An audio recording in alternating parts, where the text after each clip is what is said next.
E se a história de uma das figuras mais influentes do mundo não começasse, sabe, com algo divino, mas sim na oficina de um artesão? É exatamente essa a ideia que vamos explorar hoje. Uma perspectiva histórica que traça um caminho bem diferente, de um construtor, um homem comum, até a figura de Cristo que conhecemos. E no centro de tudo isso está uma única palavra grega: tecton. É aqui que a fonte dessa perspectiva nos diz que a história começa, não com divindade, mas com um ofício, um artesão, um construtor. Isso já estabelece de cara uma identidade profissional, bem pé no chão, sabe? Bem terrena. E é isso que nos leva direto à nossa primeira parte, o construtor. A ideia aqui, segundo essa linha de pensamento, é que para entender a transformação, primeiro a gente precisa entender o homem, antes do movimento. O foco é total na sua vida inicial e no seu ofício.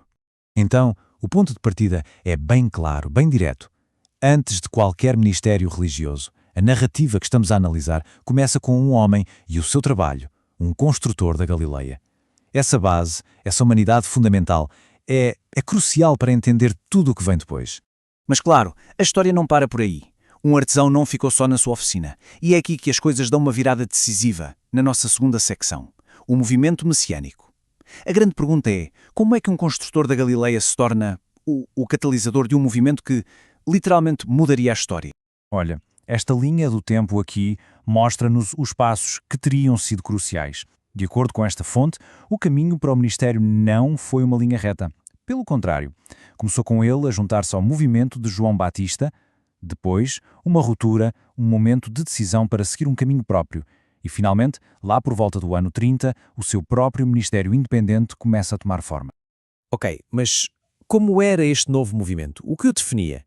A fonte que estamos a analisar aponta para três pilares, todos ligados entre si. Primeiro, era messiânico, ou seja, centrado na ideia de um libertador prometido. Segundo, era escatológico, focado nos eventos do fim dos tempos. E por fim, era marcado por milagres, atos que mostravam um poder fora do comum. Vamos parar um pouquinho nesta palavra escatológico. Ela é fundamental aqui. Basicamente, refere-se a um sistema de crenças focado no fim dos tempos, no destino final da humanidade.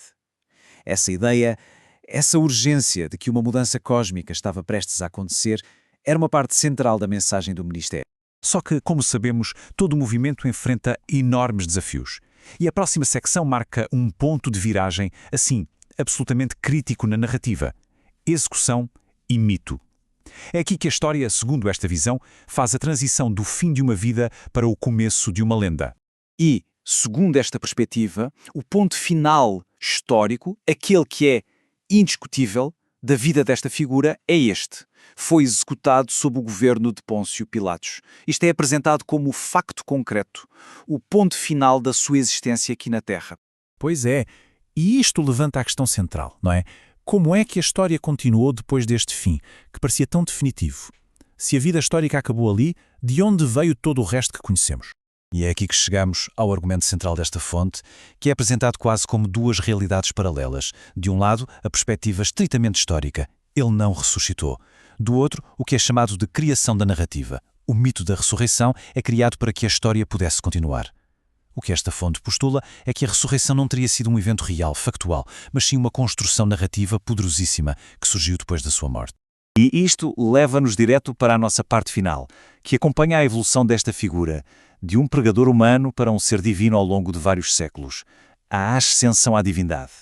A afirmação central, aqui, é bem direta. A divindade não seria um conceito original. De acordo com esta visão, foi algo que se desenvolveu depois.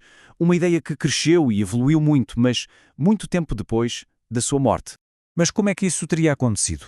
Bem, não foi da noite para o dia. Foi um processo que, segundo esta análise, se desenrolou ao longo de séculos. Começa com a morte e a criação do mito da ressurreição. Depois, a edificação, ou seja, a elevação ao estatuto de Deus, começa a tomar forma lá nos séculos II e III. E, finalmente, ele é integrado no imaginário romano, lado a lado com outras figuras divinas. Ok, mas e a evidência visual para esta afirmação? Onde está? A fonte aponta para um lugar bem específico, as profundezas das catacumbas romanas. É lá, nas paredes destes túmulos antigos dos séculos II e III, que aparecem os primeiros sinais visuais desta edificação, com retratos que lembram o panteão dos deuses romanos E com isto, esta análise deixa-nos com uma última questão, que é bem provocadora. O que é que transforma uma figura histórica numa lenda? É uma reflexão sobre essa dança poderosa entre história, mito e a nossa necessidade humana de criar significado. Agradeço a companhia nesta jornada